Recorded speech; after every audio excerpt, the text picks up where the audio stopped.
Oi, gente, boa noite, todas e todos. Priscila Viegas, a gente vai já já começar mais um ao vivo do Crefito 1, dentro da campanha Eu Batalho por Vidas, né? Então a gente vai aguardar que as pessoas possam ir entrando aí, né? Se situando. Boa noite. Oi, gente.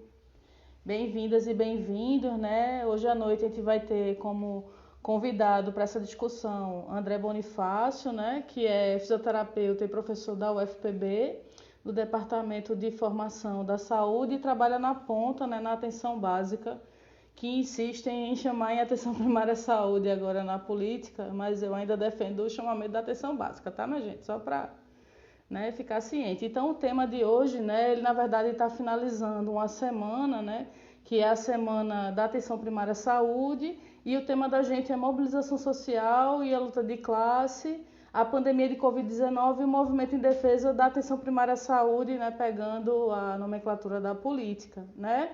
Eu sou Priscila Viegas, para quem não me conhece, sou terapeuta ocupacional, né, eu coordeno a Comissão Mista de Direitos Humanos do Crefito 1, e estou no Conselho Nacional de Saúde, né? Sou membro da mesa diretora, porque estou, né, na vice-presidência da Associação Brasileira dos Terapeutas Ocupacionais. A gente tem feito muita discussão nesse sentido com relação à importância e à necessidade de fortalecimento da atenção primária à saúde, né? Especialmente nesse contexto de pandemia, né? Ela já vinha sendo esfacelada, né, diante do contexto político, então é bem importante e bem potente aí a gente ter, né, a defesa da atenção primária à saúde. Eu vou chamar logo nosso convidado, né? Vocês sabem, é uma hora só de ao vivo, né? Então vou tentar na medida do possível colocar aqui, né, para o convidado, né, e também para a gente que a gente combinou meio que um bate-bola, né? Então tem essa nomenclatura debatedora ou debatedor e moderadora, mas a gente combinou fazer uma troca aqui, né, uma conversação nesse sentido, diante dessa temática tão importante, tão potente. Então, vou chamar aqui André Bonifácio, né, já dizendo mais uma vez para quem está chegando, que tem um monte de gente chegando, bem-vindas e bem-vindos aí, boa noite. Oi, boa Oi, noite. tudo bom? Tudo bom? Tudo jóia. Demorou um pouquinho, minha internet estava um pouquinho lenta, eu estava esperando trocar aqui para poder chamar, para tu Não, não. tudo bem, tudo bem. Então, eu estava explicando um pouquinho, né, o que é esse ao vivo de hoje, que eu me recuso a chamar de live, viu, minha gente? Esse negócio de expressão em inglês eu acho wow.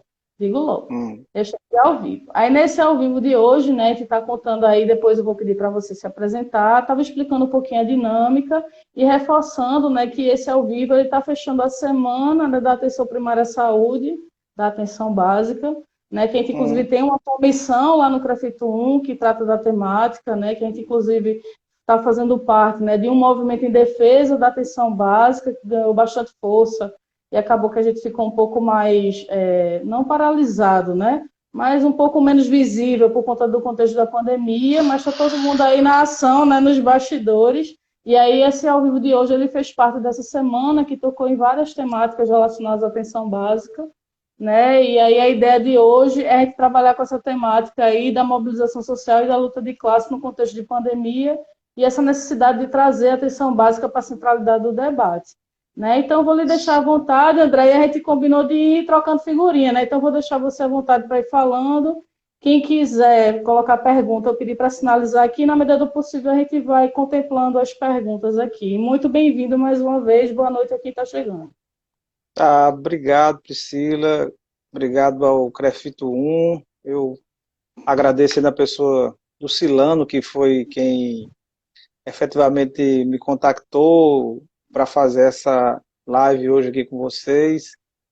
Eu fico muito feliz e o tema é bem instigante, né? E a gente combinou realmente fazer um bate-bola, porque você faz parte de um espaço também muito estratégico, né? A mesa diretora do Conselho Nacional de Saúde, eu já tive a oportunidade de também fazer parte, né? Como conselheiro, representando o Ministério da Saúde por quase 12 anos, né? Que eu tive a oportunidade de participar na gestão federal, não 12 anos no Conselho, na verdade eu passei menos tempo. Eu passei mais tempo na Comissão Intergestores Tripartite, onde eu tive a oportunidade de coordenar durante 10 anos, né? Num trabalho muito próximo aos gestores estaduais e municipais.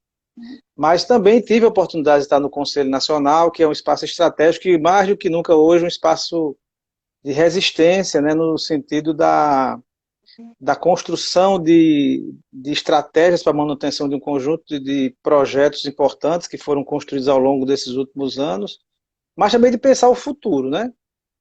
E discutir a atenção básica, né, em tempos de pandemia é fundamental, né? Até porque eu advogo e ontem, acho que foi ontem eu fiz um debate interessante, coordenei um debate com o ex-ministro Arthur Quioro, né?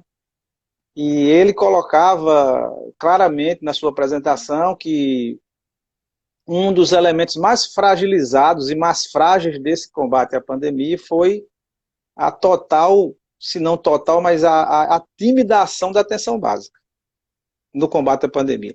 Não porque não se tiver, não tenhamos elementos para trabalhar com relação a isso, mas que efetivamente o espaço ficou secundarizado, né?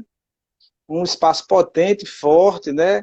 É só a gente ler as normativas, por exemplo, que trazem, que configura a atenção básica, e você vê a potência que a atenção básica tem. A gente tem hoje mais de quase 45 mil equipes, né?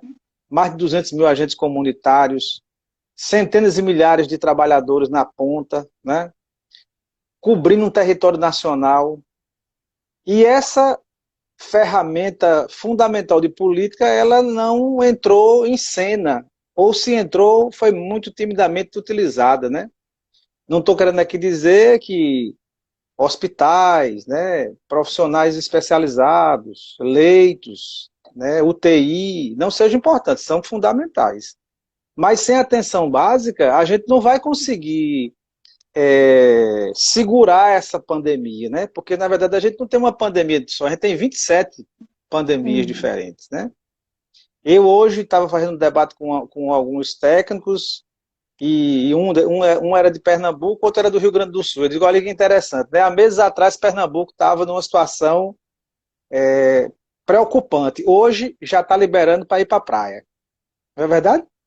E o Rio Grande do Sul, que há meses não tinha uma característica forte de pandemia, hoje os médicos já estão pedindo para o povo não sair de casa, porque a situação já está totalmente diferente. Então não existe um modo único de se ter uma leitura dessa pandemia. A Covid veio com uma força excomunal para, inclusive, recompor e recolocar uma série de situações do ponto de vista da atenção à saúde, do cuidado, da leitura epidemiológica, e nós, infelizmente, não estamos, na minha opinião, nós, quando eu falo assim, o conjunto da sociedade não estava, aliás, o mundo não estava preparado para esse processo, né? E a gente está aprendendo todo dia, né? E a atenção básica, quem quiser ler as normativas mais recentes, né? É uma política que tem uma construção maravilhosa, né? Feita, e você que é do Conselho, mesmo sendo mais recente, mas se você for fazer um estudo retrospectivo, você vai ver que foi um processo todo muito bem trabalhado durante muitos anos, né, de um processo de estudo, de leitura, né? Acho que o Brasil é um caso ímpar no que fez na questão da atenção básica. É uma política que tem elementos fantásticos e fundamentais, partindo do princípio de que ela é a ordenadora do cuidado. E isso quem está dizendo não sou eu, que sou um professor universitário, né, de uma universidade brasileira, na Paraíba, ou que fui um gestor municipal, né, quando tive a oportunidade de ser secretário de saúde em Campina Grande, há anos atrás, ou quando trabalhei no... isso está na regra das relações, ordenadora do cuidado. E o que é mais importante, que às vezes a gente não nota essa nuance, e da comunicação, quer dizer, ela é o elo de comunicação com as redes de atenção. Então, se ela é isso, do ponto de vista de uma construção federativa, ela é fundamental nesse momento, porque ela liga o local, que é esse território onde ela está com uma população adscrita, né, organizada, onde vivem pessoas, onde tem uma equipe que conhece essas pessoas. Por isso que existe a perspectiva da longitudinalidade, você cuidar das pessoas ao longo do tempo, conhecê-las, vê-las nascer, crescer. Naturalmente, algumas irão morrer, mas outras virão e a família vai se constituindo, e o processo vai se organizando em um território, né, coordenando um processo que efetivamente garante princípios fundantes do SUS, a universalidade para todos, a equidade, olhando os mais quem precisa mais para ser mais bem cuidado, né? A equidade, e a integralidade no sentido de efetivamente garantir uma linha de atenção, inclusive conectando com a média e a alta complexidade. Então, se esse espaço tem toda essa potência, e se os estudiosos dizem que se ele for resolutivo, cerca de 70% dos problemas são resolvidos, por que ele não tem que ser priorizado? Então, ele precisa ser priorizado de maneira qualificada, os seus trabalhadores têm que ser valorizados, né? Porque estão no dia a dia. Eu cheguei há pouco de uma unidade básica de saúde, onde eu faço preceptoria. Então, toda sexta-feira, a gente reúne a equipe, que tem residentes de medicina, tem residentes de saúde mental aqui em João Pessoa, na unidade do Grotão, e fomos discutir a semana. O que foi que aconteceu na semana, o que é que a gente tem que intervir, quantos casos deram positivo, onde moram essas pessoas, quem são essas pessoas, né? Porque a pandemia, que inicialmente tinha uma cara branca da classe média alta brasileira, ela está se transformando no preto e pardo que mora na periferia da cidade e que mora no interior. Então está periferizando, está interiorizando e está atingindo os mais vulneráveis, né? Então, se a gente não cuidar dessas pessoas, se não tiver um processo muito forte de atuação nesse lugar, com todas as condições, né, e com qualidade e integradamente, nós vamos ter resultados muito tristes, né? Já não basta termos que ouvir todos os dias, né, na TV, porque essa é a forma de você se informar sobre doença e morte no Brasil hoje, é pela televisão, nas redes de TV, né? Você contar todos os dias os milhares de mortes, nós já estamos passando de 70 mil óbitos e estamos chegando a 2 milhões de infectados, né? E isso sem teste, porque imagine se tivéssemos testando, né? Uhum. Você poderia ampliar isso em números muito maiores, né? Então, efetivamente, nós temos uma situação extremamente delicada e que a gente precisa se organizar, né, mais, trabalhar do ponto de vista de uma articulação federativa mais forte, que é outro problema que a gente vive, né? É uma falta de articulação entre os gestores, né, principalmente os municipais e estaduais e o federal.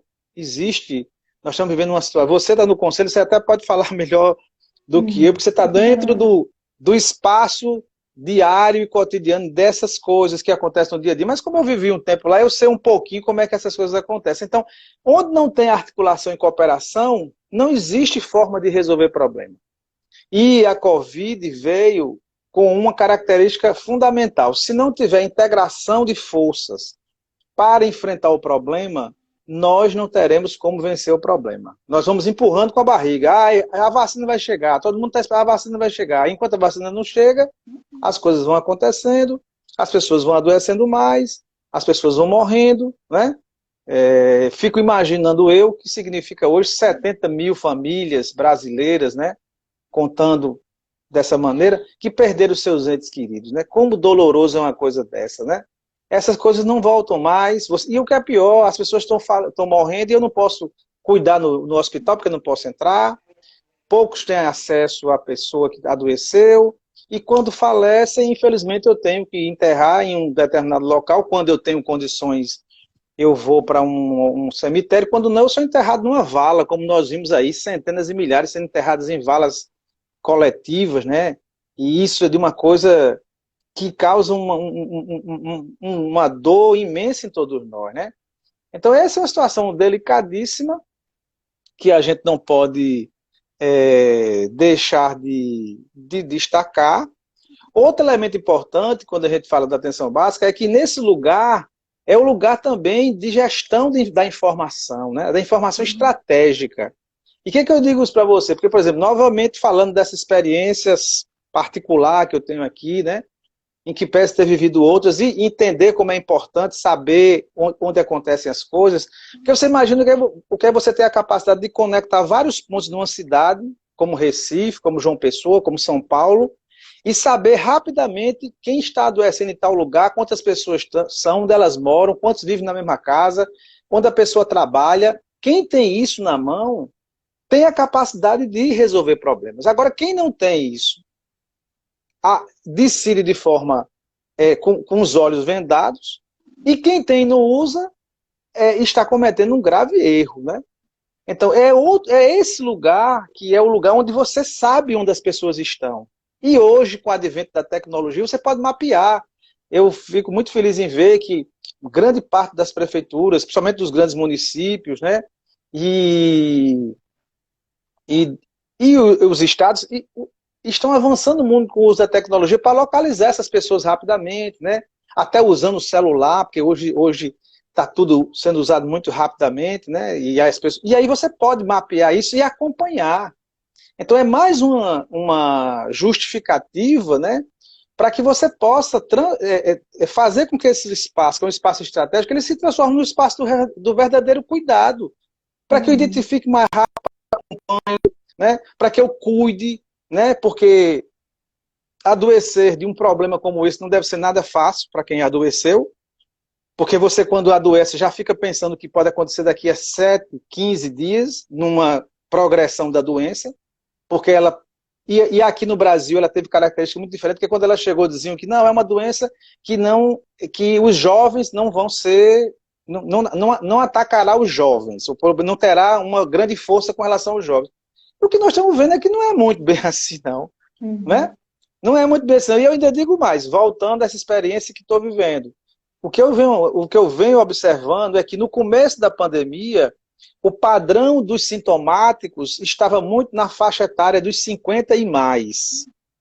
Agora, esse padrão está diminuindo e está aparecendo mais entre 25 e 40. Aí alguém pode dizer, mas por quê? Eu tenho uma suposição. Eu acho que com a flexibilização, as pessoas voltaram a trabalhar e o jovem sai. Ele sai, vai para o trabalho ou vai para a rua e ele está se contaminando.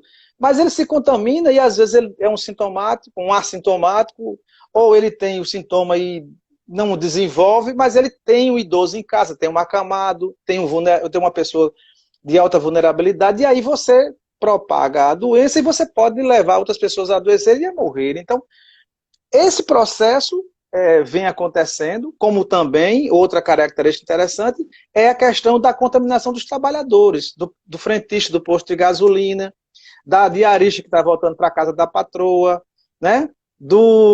Da pessoa que trabalha no supermercado, né? De quem trabalha em call center. Então, nós estamos com uma situação dessa.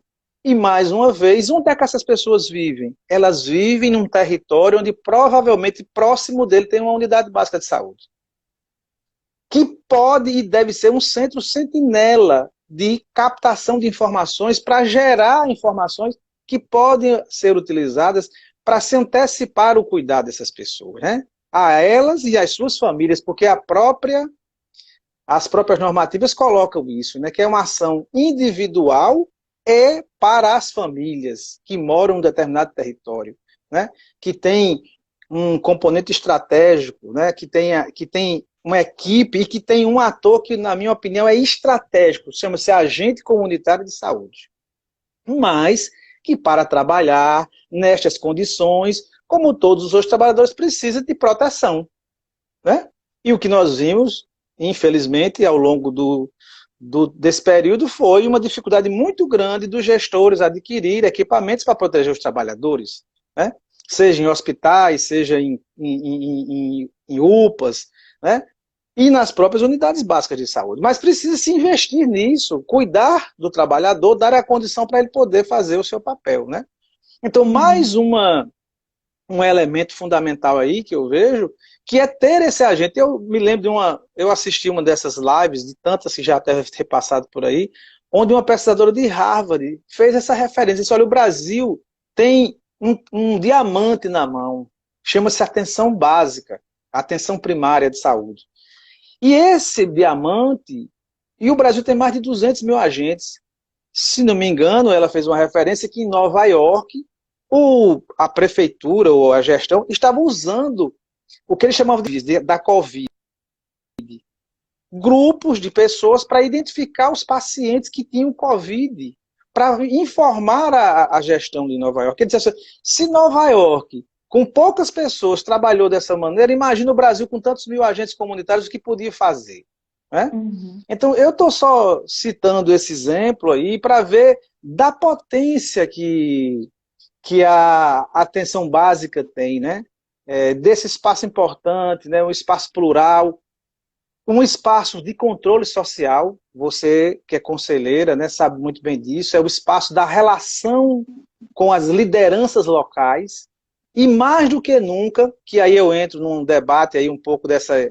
Depois eu passo até a bola para você poder explorar um pouco isso.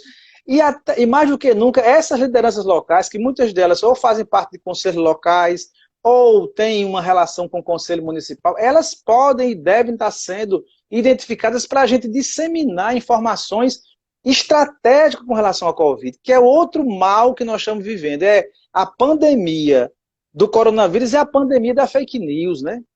Uhum. As informações distorcidas com relação a medicamentos, com relação a determinado tratamento, com relação à tomada de posição de lideranças políticas, né, que negam a existência da doença e que tratam ela como foi dito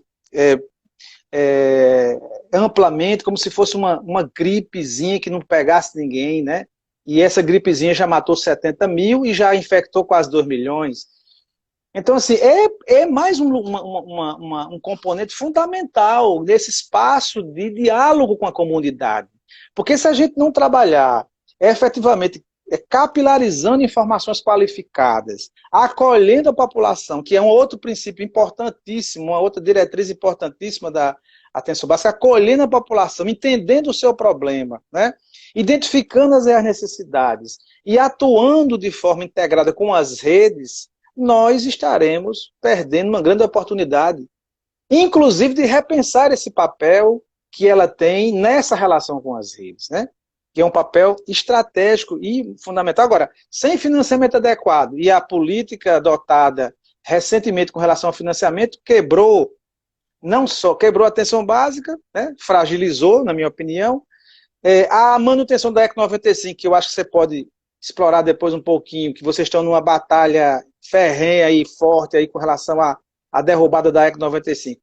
Só se continuar do jeito que está, só para o orçamento do ano que vem, se não me falha a memória, é uma perda de mais de 35 bilhões de reais, é uma coisa absurda, né? A perda dos médicos cubanos, não esqueçamos disso, logo no começo do governo, né? A primeira coisa que fizeram foi tirar mais de 8 mil médicos cubanos do Brasil. Olha que falta esse povo está fazendo. Olha que falta esse povo está fazendo na periferia do Brasil, nos grandes rincões, né? No interior, nos igarapés, no norte do Brasil, junto à população indígena que está morrendo de Covid, né? Que está morrendo de Covid, né? A população indígena brasileira já amplamente destacado nos jornais, na imprensa, então que está morrendo no Brasil, e que provavelmente não está sendo nem notificado, né? Então, imagina o que é uma perda dessa, né? Então, esses elementos eu trago aqui para a gente poder dialogar e debater, né? E, reforço, na minha opinião, o grande instrumento que a gente tem para segurar uma nova onda, porque eu acredito que essa situação não passou. A gente está mudando o padrão, mas ela não passou, né? Ela não passou e nós vamos ver isso. Acho que a flexibilização que está sendo feita pelos estados aí vai dar um tom dessa situação e a gente vai ver um pouquinho o que tem pela frente. Agora, aí você traz aí as suas impressões, você que é uma conselheira de alto. Assim, você está no lugar estratégico. Quem está na mesa diretora está no espaço de construção de agenda, de leitura política mais aprofundado, né? Uma representação importante, é bom que se diga isso. Eu acho que o espaço que você ocupa, digo porque já tive a oportunidade de estar no lugar e de acompanhar, é um espaço estratégico, né? Estratégico não só para a sua formação, para a sua profissão, mas para a sua, acho que a sua experiência pessoal, né? Ah, demais. Todo dia eu agradeço a oportunidade de estar nesse espaço, que eu acho que está sendo de um aprendizado e de uma possibilidade também de fazer uma incidência política no sentido amplo, né? Porque quando a gente fala de política, o povo acha que é política partidária, né? Mas Isso. o viver como ato político, então, é um espaço muito potente e importante, né? E eu respeito demais o espaço do controle social, então, eu acho que realmente é uma honra estar podendo contribuir nesse lugar aí, como conselheira nacional, não só representando o coletivo de terapeutas ocupacionais, porque essa é a minha representação lá a nível nacional, né? Mas para poder defender o SUS, né? Que eu acho que é uma questão mesmo de defender um patrimônio público nosso, né? Um patrimônio público nacional, que está todo mundo de olho, na verdade, né? A gente pensa que as pessoas querem desmontar porque querem que ele se extingua. Eu tenho a perspectiva de que querem mais se apropriar dele para poder fazer o uso, né, à mercê do mercado. Essa que é a realidade que a gente tem aí colocada, né? E aí tu trouxe vários elementos, André. Eu achei muito massa, assim, esse diálogo aí que tu está construindo. E aí eu fico pensando, já dialogando com uma das questões que foram apresentadas aqui como questionamento de Washington, né? Inclusive, Washington faz parte, né, do grupo que está dialogando a perspectiva do NASH, a defesa, o movimento em defesa do NASH, Sim. né, e da atenção básica do CREFITO 1, né, o Osho é parceiro nosso aí, e colocou se não achava que era proposital o governo, né, esse foco no cuidado da Covid somente a nível de hospital. E quem aqui interessa essa pouca visibilidade, né? E também registrar que Ricardo disse que nós somos dois maravilhosos, e eu digo que maravilhoso é ele. Ricardo é ótimo, amo. Então, Certo. mas, gente, só para poder resgatar aqui, né, que está no ao vivo falando, né, da mobilização social, da luta de classe dentro do contexto de pandemia, né, relacionada ao fortalecimento da atenção básica, né, estou aqui com o André Bonifácio, né, que foi parceiro meu lá no Conselho Nacional de Saúde. Eu cheguei lá, ele estava saindo, né, e Foi. agora ele está lá, né, como docente da UFPB, sempre foi muito parceiro nosso, né, ele trouxe vários elementos aí dessa perspectiva da necessidade da gente olhar para a atenção básica como ordenadora do cuidado, que eu acho que é muito importante, mas aí já dialogando com essa questão que o Washington colocou para a gente, né, eu acho que é também importante trazer, porque às vezes as pessoas acham que o direito à saúde que a gente tem hoje, ele foi construído do céu, né, assim, né, caiu do Hum. céu nas nossas cabeças. A saúde sempre foi assim, a gente sempre teve direito, a gente sempre teve unidade básica de saúde, né? Entendendo quem chegou mais recentemente, né? Com o SUS, né? Que o SUS está aí, né? De 90 com a lei, né? Mas na Constituição como direito desde da Constituição em 88. Então ainda tem gente que acha que o SUS ele caiu do céu, assim, né? E todo mundo tinha direito, que todo mundo tinha acesso. Eu acho que é sempre importante pontuar que a gente só tem os direitos todos, não só o da saúde, né, que tem na nossa Constituição lá, escrito, né, como direitos garantidos constitucionalmente, apesar de, na verdade, eles estão lá escritos, não necessariamente garantidos porque não se garantem, né? Mas eles estão lá e a gente tem que defender que eles sejam cumpridos, como estão lá na Constituição, porque houve um coletivo de pessoas, né, que doaram suas vidas, inclusive, para ter, né, aquilo que tem escrito na Constituição, que é o acesso o direito à saúde, o direito à moradia digna, à educação de qualidade, tudo que está escrito na nossa Constituição foi fruto de luta, as pessoas foram para as ruas, fizeram mobilização social, né? E aí o SUS ele faz parte de um pacto, né? Um pacto social, político, conjuntural, né? De garantia de direitos, que tem como o cerne da questão, né? Baseado nos direitos humanos, no princípio da solidariedade, que não é a solidariedade da caridade, não é, eu vou dar alguma coisa para você para garantir minha vaga no céu, por exemplo. Né? É no princípio da solidariedade que todo mundo é responsável por todo mundo, né? E que todo mundo é sujeito de direitos, e que todas as pessoas têm o direito a ter direitos. Então, é nessa perspectiva de solidariedade que está aliada ao princípio da dignidade da pessoa humana. Então, partindo desse princípio, né? Eu acho que numa leitura do que a gente vive hoje com a Covid-19, né, tem muito, muito a ver com o que a gente vive como projeto político de sociedade. É que hoje a gente tem um projeto político, né, que tem priorizado, né, a negação da doença, né, a inexistência, né, a negação da importância da ciência, né, uma perspectiva de que no WhatsApp se receitam coisas, né, é uma coisa que está assim, super absurda, que já vem nesse movimento, né, das notícias falsas, as fake news que já vinham sido veiculadas. Então o WhatsApp virou mais uma ferramenta, né, de compartilhamento de mais notícias falsas, ainda mais nesse contexto de pandemia que as pessoas estão mais isoladas, né, num contexto que está todo mundo com medo, com receio, que tinham já, né, precarização dos seus vínculos de trabalho por conta da contra-reforma trabalhista e mais recentemente da contra-reforma previdenciária, né. Então tem uma perspectiva muito alinhada da perda de direitos, né, que criam o caos social que a gente está vivendo hoje no contexto de pandemia. E eu vou lhe dizer que eu fico muito triste que as pessoas estão naturalizando o fato de a gente estar tendo mais de 1.000 mortes por dia como um contexto de estabilização da doença. Para mim, isso não é estabilizar. Enquanto a gente puder salvar pelo menos uma vida, para mim vale a pena todo o isolamento, o distanciamento, o investimento que tem que ser feito.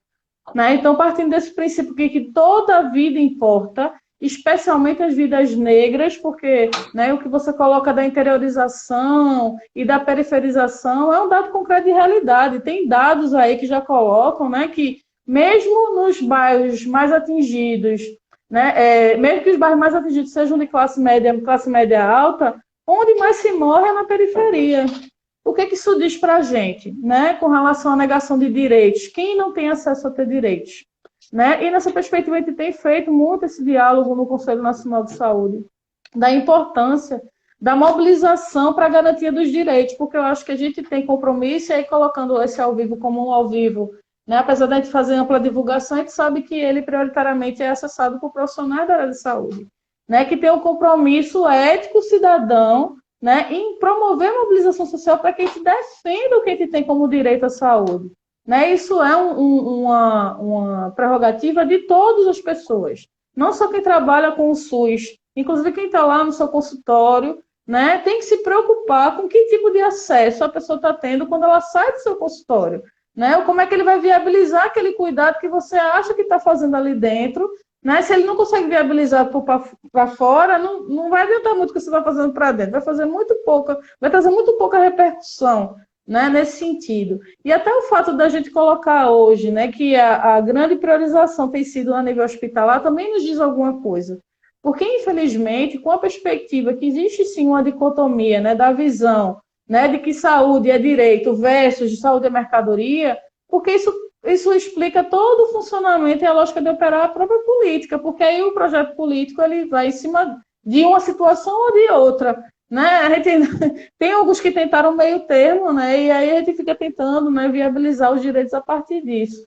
Mas só que quem acaba sendo a pessoa que não é beneficiada na ponta é o usuário e a usuária. E isso é muito agravante. Né? Inclusive, Zeca colocou agora, a vida não tem preço e números para criar série histórica para lidar com prevenção. Porque é importante a gente Zeca pensar... é um amigo querido, viu? Da Paraíba aqui. Massa. Zeca, trabalhamos juntos em Campina Grande.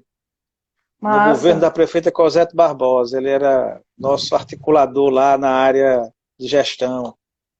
Massa, bem-vindo, Zeca. Obrigada pelos comentários. E aí, daí a gente olhar para essa perspectiva do que a gente está falando não são números, são pessoas. E aí, a partir do momento que a gente olha para isso como projeto político, do que é priorizado, o sucateamento da atenção básica, a mudança da política é muito anterior ao processo de pandemia. Na verdade, a pandemia ela acaba servindo para mostrar no que deveria estar investindo. Eu vejo por essa perspectiva. Né? E de que realmente existem pessoas que na sociedade são invisibilizadas, né? E são chamadas elimináveis, né? Porque a partir do momento que você prioriza equipamentos de base territorial, a gente está falando da atenção básica, mas eu posso citar também a assistência social, que está sofrendo muito, porque a assistência social atende pessoas em situação de extrema vulnerabilidade. Né? Então, isso diz para a gente, né, uma perspectiva de projeto de sociedade que desprioriza a vida em detrimento de lucro, porque o fato de você investir massivamente em hospital diz muito do recurso que você recebe em cima disso, muito mais do que das vidas que podem ser salvas se você trabalha mais numa perspectiva de atuação a nível de promoção à saúde e prevenção de agravo no território. Porque aí você investe no hospital, recebe o recurso do hospital, né? Inclusive com alguns municípios, a gente tem relato, tem acompanhado a nível de conselho, alguns municípios que deslocam seus profissionais dos serviços territoriais para esses hospitais de campanha ou para hospitais mesmo, né, enfim, do que já tem de capacidade instalada. E isso é muito grave. E aí, com a mudança do financiamento que foi proposto na 2979, né, que agora prioriza o cadastramento e que ainda, inclusive, está em vigor esse cadastramento, né? Uma coisa absurda aí, a portaria está valendo, né?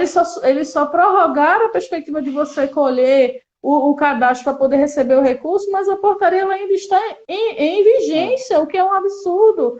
Né? E aí, ao mesmo tempo, não se pensa numa reestruturação das unidades básicas de saúde, porque na minha leitura, a gente fez essa discussão a nível do... Porque eu também coordeno o Fórum das Entidades Nacionais dos Trabalhadores da Área da Saúde, o FENTAS, né? Então, Sim. nessa perspectiva do FENTAS, a gente tem discutido, inclusive a gente fez um documento, né? Nós da coordenação fizemos um documento que a gente até publicou na página da Rede Unida, depois eu posso pedir para o CREFIT disponibilizar na página, falando dessa imprescindibilidade da gente pensar a atuação no território. Porque o que deveria ter sido viabilizado era a segurança desses profissionais na ponta. E não necessariamente, né, a gente pensar numa ausência desses profissionais nos territórios, que é o que está acontecendo em muitos lugares. Tem alguns lugares, eu vou dizer alguns porque são poucos, infelizmente, que têm ainda tentado, né, fazer a atenção direta, né, fornecer EPI e EPC, né, os equipamentos de proteção individual e coletiva para os seus profissionais continuarem com as visitas domiciliares necessárias, até porque não existe só Covid. Né? As pessoas têm que continuar sendo acompanhadas pelas doenças crônicas não transmissíveis, né? As gestantes, as crianças, idosos, né? Pessoas que estão com medo de sair de casa porque estão com medo de pegar Covid e que estão deixando de ser acompanhadas. Né? E aí isso diz muito de que tipo de projeto de saúde tem sido priorizado pelos diferentes governos, e isso, para mim, é muito preocupante, porque isso representa a histórica luta de classes que a gente tem. A gente, quando fala de classe, a gente não fala de profissional de saúde, a gente fala da classe trabalhadora. Todo mundo é classe trabalhadora. Sim. Né? Todo mundo está aí servindo, dando o seu trabalho para alguém, servindo para alguém que está se valendo do seu trabalho para ter lucro. Então, é nessa perspectiva de classe trabalhadora que a gente está trabalhando, que a gente vem discutindo, né? O entregador, né, de lá do delivery, né? Do delivery, a pessoa que está lá, a cabeleireira, a diarista, né? A manicure, a diarista, né? Essas pessoas que são ambulantes, que tiveram que continuar nas ruas. O fato delas não conseguirem o acesso ao auxílio emergencial foi uma questão estratégica de genocídio explícito, eu não vou dizer nem que foi violado, né? Porque o genocídio é explícito. Se diante de uma ação descoordenada, você inviabiliza que as pessoas acessem o benefício, porque desde o começo o que a gente tem são ações descoordenadas, né? A demora, né, da sanção presidencial para poder garantir, né, o acesso ao auxílio, ao mesmo tempo se demora em dizer como vai ser dado esse auxílio. Os estados e municípios não têm tempo de se organizarem, fica aquela corrida louca de todo mundo, porque está precisando, está passando fome, né? Quem tem fome tem pressa. Né? E acaba que cria aquele caos que a gente viu de milhões de lugares com milhões de filas, e a gente com esse número aí, né, que é inadmissível, de mais de 70 mil pessoas que morreram, né, que perderam suas vidas, né, de famílias, como você bem falou, que estão aí enlutadas e que nem podem viver seus processos de luto, porque não podem nem ver o corpo, não podem velar seu parente, não podem acompanhar nem localizarão o corpo. Exatamente. Não localizarão. E isso é muito grave, minha gente, isso é muito grave. Agora sim, né? A gente está falando de um recorte específico, que já tem dado aí dizendo que a grande maioria das pessoas que morrem é a população preta e parda. Então, é a população que historicamente, né, morre no Brasil. Né? E aí a gente vê a necessidade da gente discutir, né, o que é essa tensão do território, por que ela existe, né? Qual foi a perspectiva de ampliação de acesso ao direito à saúde da população a partir desses equipamentos de base territorial. Que eu acho, viu, Priscila, que seria até um tema que eu não sei, eu não posso até estar falando uma coisa que já deve ter sido feita, eu não sei, né? Mas eu acho que seria um tema de debate dentro do próprio Conselho Nacional. Acho que o Conselho Nacional abriu um espaço de discussão sobre a importância de fortalecer esse lugar, articulando gestores estaduais, gestores municipais e o governo federal. Porque, eu digo isso porque, olhe bem, nós estamos em julho de 2020. Avizinha-se eleições municipais, certo? A pandemia, ela não dá sinais de mudança ou de melhoria até o final do ano, o primeiro trimestre do ano que vem. Eu não vejo, entendeu? Primeiro. Segundo, até vai fazer um gancho aqui com a pergunta do Zeca sobre a questão do financiamento de 2021. Eu acho que a continuar do jeito que está, vai ser pior do que está sendo. Então você não tem perspectiva de financiamento, não tem perspectiva de uma atuação mais coordenada. O que é que acontece toda vez que tem uma transição eleitoral? Quem foi gestor municipal sabe. O Zeca foi secretário de saúde. Eu fui gestor municipal. Quando muda a gestão, muda tudo. Tem gente que, quando começa, um gestor, quando chega numa secretaria, não tem nada, porque o antecessor que perdeu a eleição levou tudo. Primeiro, demite todo mundo. Demite agente comunitário, demite assessor, demite tudo. Quando quem chega, só para o cara se organizar, ele precisa de no mínimo 6 meses. Você acha que o Brasil pode aguentar 6 meses ou 5 meses de descontinuidade na atenção básica no ano de 2021, depois de uma eleição? Você imagina o que será o ano de 2021 se não se, a partir de agora, que já perderam-se quase 7 meses do ano, não se começar uma ação integrada que qualifique esse lugar e dê força para esse lugar se organizar e cumprir o seu papel. Ninguém está querendo que ele faça outra coisa, não. Quer que cumpra o papel. O papel exatamente. que é estratégico, de coisas que você colocou. E esses elementos da luta de classe estão expressos em várias coisas. Estão expressos nos 40 milhões de brasileiros que foram descobertos aí, com essa questão do auxílio. Está nas carreatas da classe média alta, pedindo para o povo trabalhar, mas dentro do seu carro do ano, seu carro importado, sim, com máscara, bem com simbólico, álcool gel, com protetor de face, pedindo para o povo vir para a rua trabalhar, mas ele está dentro da casa dele. Por quê? Porque se um filho dele ou uma família dele tiver a Covid, ele tem 3 quartos dentro de casa, 4 quartos, pode separar, pode fazer isolamento, e que o trabalhador que adquire a Covid não tem esse direito. Aliás, não tem nem direito de adoecer, né? Então está no que você colocou da própria, de colocar pessoas se humilhando em filas intermináveis de banco, né? Ou tendo que acessar celular para fazer cadastro. E o que é pior, descobrir que centenas e milhares de brasileiros com condições financeiras fraudaram o auxílio.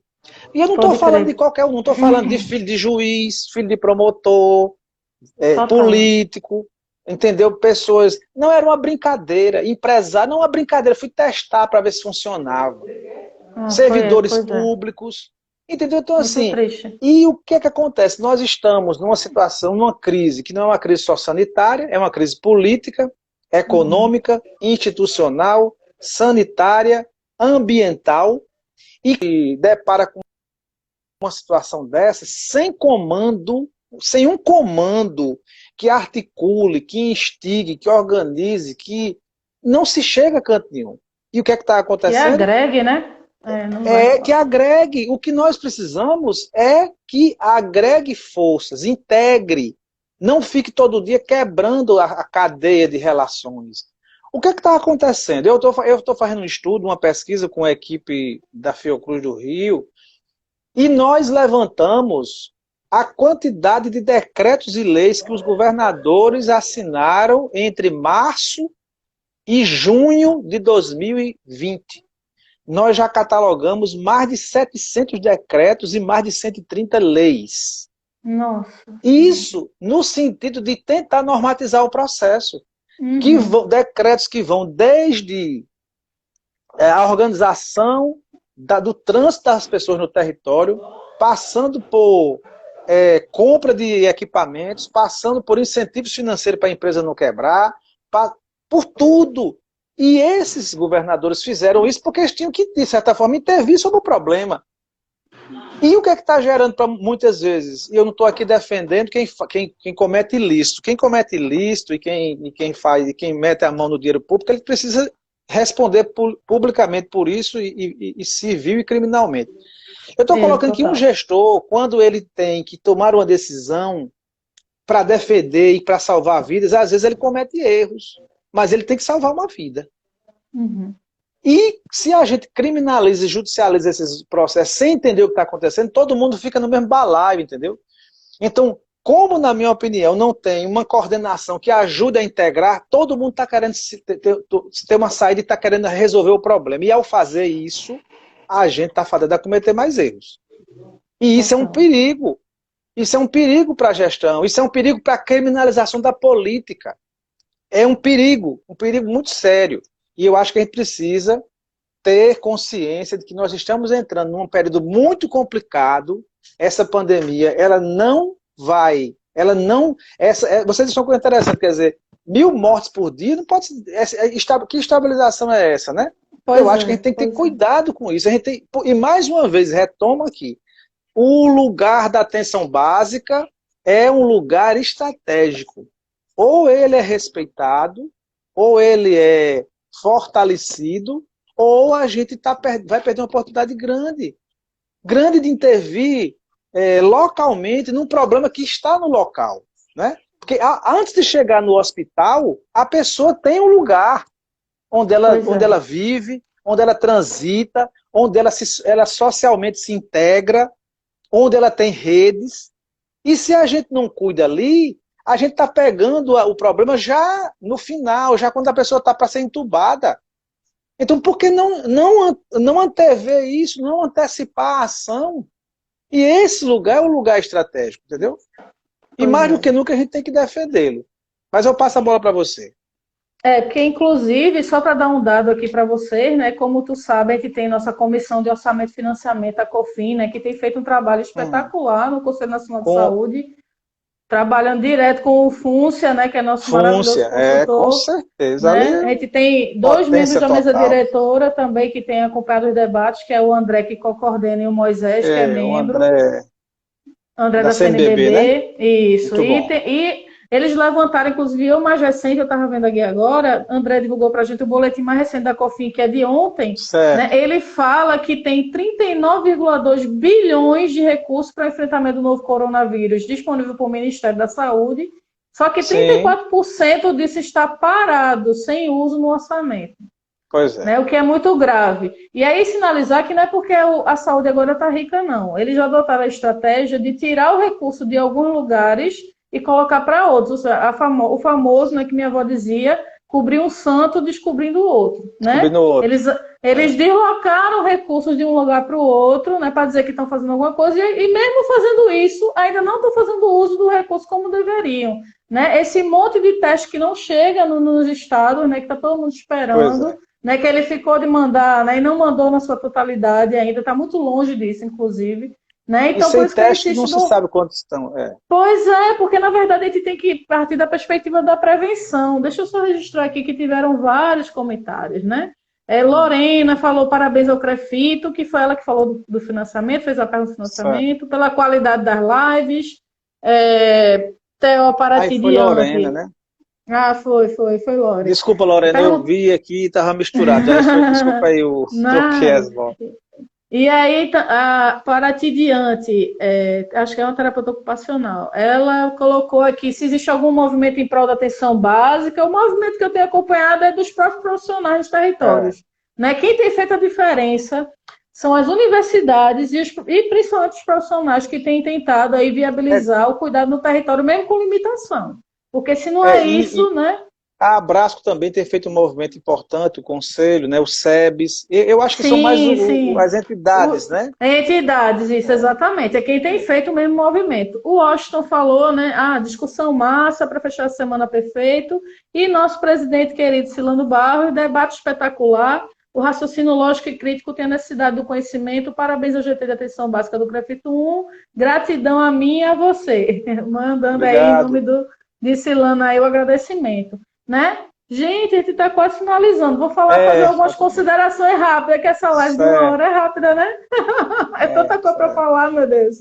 Né? Eu queria colocar, né, que eu acho que é importante a gente tentar chegar junto nesses movimentos, né, de valorização dos territórios, né? Porque eles é que estão operando na ponta. Existem sim alternativas, né? Existe alternativa, por exemplo, de se pensar numa configuração, né? Que eu acho que o que o André colocou no começo é excelente, de unidade sentinela nos territórios para acompanhar as pessoas com Covid, né? E as outras unidades ficarem disponíveis para o acompanhamento das outras condições de saúde das pessoas.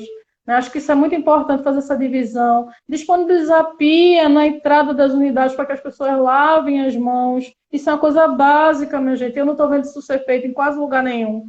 Né? Não está tendo É esse tipo de verdade. preocupação. Está deixando as pessoas em casa, mas é que eu acho que precisa acessar a unidade, não está tendo esse tipo de cuidado.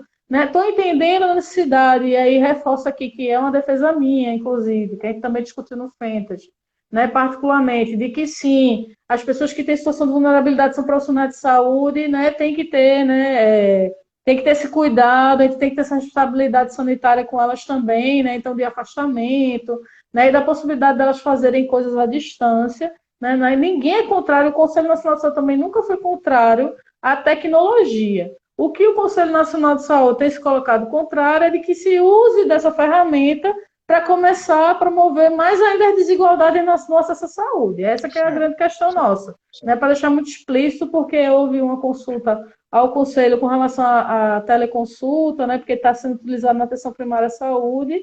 Né? A gente ainda não fechou essa discussão, mas já houve alguns posicionamentos, porque a gente fez algumas conferências, né, até muito anterior à minha entrada no Conselho, né, de gestão do trabalho, que já discutiu também o papel de teleconsultoria, que é aquela possibilidade nos territórios, né, ter acesso ao especialista, né, de forma remota, e já se resolveu o caso ali mesmo, dentro da unidade básica de saúde, que é uma super potência que, infelizmente, ainda não é utilizada o quanto ela poderia, né, dentro da potencialidade de utilização nesse sentido, né, da teleconsultoria. Com relação à teleconsulta, né, apesar de dizer que foi uma coisa recente da medicina, a própria medicina já tem resolução deles desde 96 a Sim, 92, se eu não me engano, não é isso?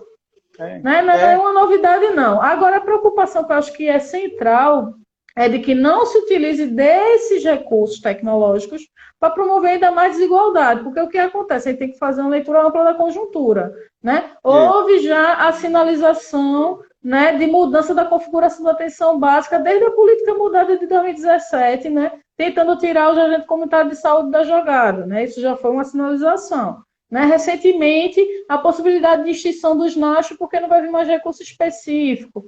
Né? A possibilidade já de transformar a unidade básica de saúde, né, em ponto focal, né, para que se atenda à distância sempre, né, porque isso já uhum, vem, desde o Ricardo Barros, vem com essa perspectiva, né, de privatização da atenção básica, que é uma coisa que, inclusive, acontece no Rio de Janeiro, né, e que se materializa com a legislação que regulamenta a ADAPS, né, que é a isso, privatização da privatização da saúde, né, da atenção básica. Né? Então, a gente tem que fazer esse tipo de leitura, porque para deixar bem demarcado que não é ser contrário à tecnologia, é de não fazer uso, porque a gente tem várias situações, a gente tem, como você falou, né, 27, né, tipos de enfrentamento à crise do coronavírus, porque são situações e realidades muito diferentes, né? Tem vários Brasis, tem população quilombola, tem população ribeirinha, tem a população indígena, né, que tem seus costumes totalmente diferentes entre etnias, né? Então, tudo isso tem que ser considerado a população negra, que é sistematicamente exterminada no Brasil.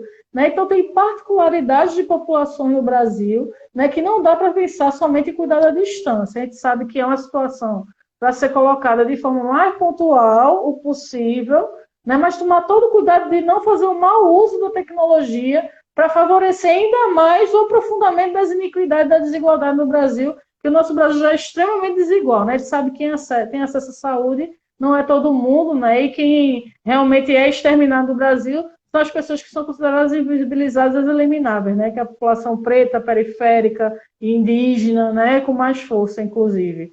Né? De tomar esses cuidados aí com relação a essas questões e que tem tudo a ver com essa perspectiva da luta de classe que a gente está colocando aqui, trazer também que a mobilização social ela é imprescindível, né, do que tiver de mobilização nos seus territórios, se aproprie, né, nem que seja na associação de moradores, né, em algum grupo de trabalho do seu conselho, algum grupo de trabalho do seu trabalho, né? As mobilizações são de N formas. Eu, antes de ser Conselheira Nacional de Saúde, por exemplo, eu acompanhava todas as pautas que eram discutidas no Conselho. Não necessariamente tem que ser conselheira. Mas como Isso. cidadã, né, profissional da saúde, eu tinha que me apropriar daquilo que está sendo deliberado sobre a política pública de saúde. Né? Então, isso é condição mínima, né, do acompanhamento das ações. Né? O CREFIT-1 é extremamente ativo na questão da fiscalização também do exercício profissional, entendendo que o papel do conselho é a defesa da sociedade, né? Então ele cumpre muito bem esse seu papel, né? E focou, né? O tanto de trabalho que o conselho está tendo nesses tempos de virtualidade, né? Então cumpre nesse papel de órgão fiscalizador, ele está aí, né? Para a defesa da sociedade. E é isso que a gente tem que cumprir aqui como profissionais de saúde, fisioterapeutas, terapeutas ocupacionais e demais profissionais que porventura estejam nos acompanhando. Esse papel de defesa da sociedade não é de qualquer tipo de sociedade, é da sociedade justa, solidária, equânime, né, que tem acesso universal e integral à saúde, né, nessa perspectiva. Passo para tu, André, para Tá ir bom, eu finalizando também. vou finalizar agradecendo ao CREFITO, na pessoa do Silano, a Priscila, por essa hora que a gente teve aqui. Deixar minha solidariedade aos mais de 70 mil brasileiros que se foram, brasileiros e brasileiras e suas famílias. Eu acho que a gente tem todo dia que fazer esse tipo de menção, porque não é fácil perder um familiar e em situações como essa, muito, muito pior. Então, deixo aqui aos trabalhadores do SUS, trabalhadores e trabalhadoras, que se dedicam todos os dias a cuidar da vida das pessoas, né? De todas as profissões que estão aí na luta, sustentando essa barra, ao Sistema Único de Saúde, que agora virou, né, uma espécie de queridinho do Brasil, né, porque descobriram o SUS, parece que o SUS apareceu com a pandemia, o SUS salva Pode vidas crer. há décadas, né, há décadas salva vidas, há décadas vem mudando a realidade brasileira, mas agora ele virou essa coisa maravilhosa que todo mundo defende, bate palma para trabalhador. Deus queira que pós-pandemia mantenha o SUS do jeito que as pessoas estão sentindo, né? Que ele não seja só o SUS dessa crise, que ele seja o SUS perene, forte, defendido, né? E que lute-se por um financiamento adequado para ele, por respeito ao trabalhador, por respeito às condições dignas de trabalho. E é um sistema que cumpra aquilo que a Constituição coloca, né? Saúde é direito de todos, dever do Estado. E deve ser mantido mediante políticas públicas. Isso significa que não é só a política de saúde, são políticas públicas. Então nós Intersetoriais. precisamos, intersetorial, nós temos que estar atentos como cidadãos brasileiros para cobrar os nossos direitos e verificar o que está sendo feito de correto e de incorreto com as políticas no Brasil, com os trabalhadores, trabalhadoras, com o cidadão no cotidiano. Eu acho que isso é um papel que cabe a todos nós, como profissionais de saúde, como pessoas que defendemos principalmente a vida, que é um bem que é inegociável, né? Eu agradeço o espaço que foi dado aqui, parabenizo o CREFITO, esse é um papel importante que um conselho tem que fazer, que é criar espaço de debate, de diálogo, coisas abertas, trazendo pessoas para debater, discutir. Me coloco à disposição para outras discussões que vocês acharem pertinentes e que eu também tenha possibilidade de ajudar. E desejo um final de semana que a gente também não é de ferro, a gente também tem que descansar um pouco, recarregar as baterias, para começar uma semana nova na mesma lida, defendendo o direito à vida e defendendo o SUS como cidadania brasileira. Muito obrigado. Massa, André, agradeço mais uma vez. Vou só compartilhar aqui que a Ângela está mandando um abraço, que é sempre bom ouvi-lo. Né? Ah, Luana obrigado, Padilha também que é uma das obrigado. coordenadoras do GT da Atenção Básica, também parabenizando, dizendo obrigado pela discussão extremamente pertinente. Agradeço demais a Lu, que foi quem me convidou, né, para estar aqui nessa moderação. Né? Eu agradeço demais. Acho que é isso, mas o recado é que a gente, né, tem em mente que as vidas estão acima dos lucros sempre, Isso. né? Que a gente batalha no nosso cotidiano, né, por um viver, um bem viver, né? E não só um sobreviver, que é isso que muita gente tem feito por aí, isso é lamentável. Né? Então, também toda a minha solidariedade, né, às famílias que perderam, né, seus entes queridos e não puderam, não estão podendo viver esse luto. Né? Acho que em nome do CREFIT a gente se coloca aqui, né, nesse espaço de solidarização com relação a essas pessoas, né? E pela possibilidade aí de a gente poder discutir mais. Hashtag Eu Batalho por Vidas, né, gente? Tá acabando, 20 segundos só. Vou encerrar para gente não perder o conteúdo. Cheirão, André. Tchau. Obrigadão aí, compartilhar Tchau. contigo, tá bom? Obrigada aí. Cheiro. Obrigado. Tchau, Obrigada, tchau. gente. A luta. Cheiro. Tchau.